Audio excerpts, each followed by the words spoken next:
Welcome to the Slop Farm. Enjoy the video. In this video, I will explain how to play Dune Gale Force 9. First, let's cover the game's core objective and setup. Dune is a strategic board game where 2 to 6 players embody powerful factions vying for control of Arrakis. Each faction possesses distinct advantages, influencing how you approach the game.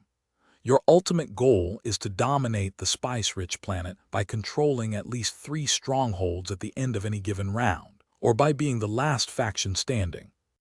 Setting up Dune Gale Force 9 is straightforward. Begin by placing the game board, which depicts the desert planet Arrakis and its 5 crucial strongholds. Each player then chooses a faction, such as the Atreides or Harkonnen, and gathers their unique leader, 20 tokens, and faction shield. Distribute 5 spice tokens to each player as their initial currency. Finally, shuffle the spice blow and treachery card decks, placing them face down on their designated spots. The game unfolds over a series of rounds, each with distinct phases. It begins with a spice blow, revealing new spice on the board. Next, players take turns deploying their forces from their reserves onto the planet's territories. This often leads to intense battles, where players secretly bid spice and use treachery cards to gain an advantage. After battles conclude, players collect spice from territories they control, preparing for the next round of strategic maneuvers.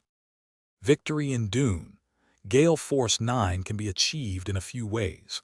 The most common path is to control 3 or more of the 5 strongholds at the end of any round.